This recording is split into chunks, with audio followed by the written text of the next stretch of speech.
Next point, consideration. Essential elements of a valid contract. Consideration is the next point. According to Section 10 of the Indian Contract Act, lawful consideration is required for giving enforceability to an agreement.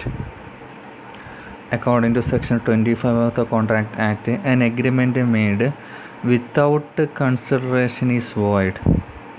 What do you mean by consideration? Consideration simply means something in return. Consideration is one of the essential elements to support a contract. Subject to certain exemption, an agreement made without consideration is nudum pactum. Nudum pactum. An agreement made without consideration is called nudum pactum. A nudum pactum or a nude contract is void. നമ്മളൊരു എഗ്രിമെൻറ്റിൽ ഏർപ്പെടുമ്പോൾ രണ്ട് പാർട്ടീസിനും എന്ത് കിട്ടണം? Something in returns കിട്ടണം. അതിനെയാണ് നമ്മൾ consideration എന്ന് പറയുന്നത്. Both the parties get something in return. അതിനെയാണ് കൺസിഡറേഷൻ എന്ന് പറയുന്നത്.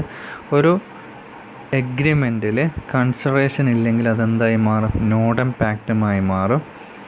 എക്സാമിന് ചോദിക്കുന്ന ക്വസ്റ്റ്യനാണ് what you mean by nudum pactum. അല്ലെങ്കിൽ നൂഡം പാക്റ്റ് എന്ന് എവിടെയെങ്കിലും കണ്ടാൽ ആ സമയത്ത് നിങ്ങൾ ഓർമ്മിക്കുക, agreement made without consideration is nudum pact.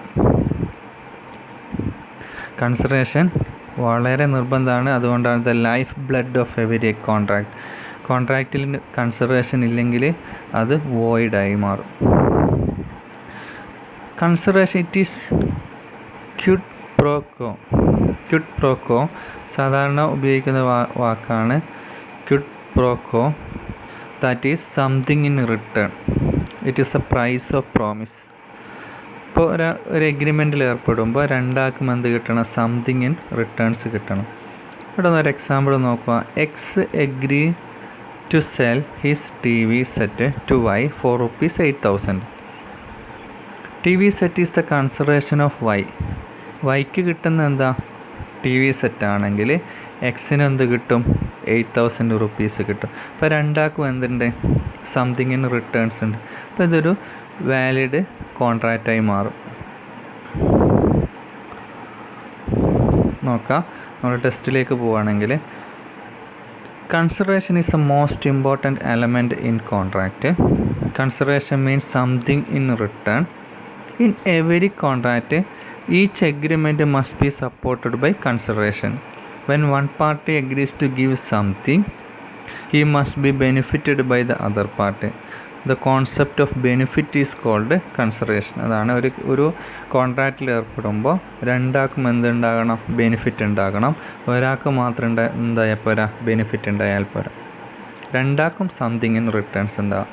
Four example, A offer to sell his house. നേരത്തെ പറഞ്ഞ വേറൊരു എക്സാമ്പിളാണ് B for ₹4 lakh. എ ബിക്ക് ഓഫർ ചെയ്യാണ് തൻ്റെ വീട് വിൽക്കാൻ. B accepted the proposal. ആ പ്രപ്പോസൽ ആക്സെപ്റ്റ് ചെയ്തു. The consideration of the sale of house for ₹4 lakh. എക്ക് കിട്ടുന്ന 4 lakh ആണ്. And the consideration for B's payment for 4 lakh in the house. B 4 lakh കൊടുക്കുമ്പോൾ ബിക്ക് എന്ത് കിട്ടും? ഹൗസ് കിട്ടും. A contract without consideration is not a contract at all. നേരത്തെ പറഞ്ഞ കാര്യങ്ങൾ തന്നെയാണ്. കൺസിഡറേഷൻ ഇല്ലെങ്കിൽ കോൺട്രാക്റ്റ് എന്തുണ്ടാവില്ല? വാല്യൂ ഉണ്ടാവില്ല. Agreement made of an unlawful consideration void also. Lawful ആയിരിക്കണം. എന്തായിരിക്കണം? ഇല്ലീഗലായിട്ടുള്ള കൺസിഡറേഷൻ ആയിരിക്കരുത്. അൺലോഫുൾ ആയിട്ടുള്ള കൺസിഡറേഷൻ ആയിരിക്കരുത്. ലോഫുൾ ആയിട്ടുള്ള കൺസിഡറേഷൻ ആയിരിക്കണം. മനസ്സിലായെന്ന് വിചാരിക്കുന്നു. Okay, thank U.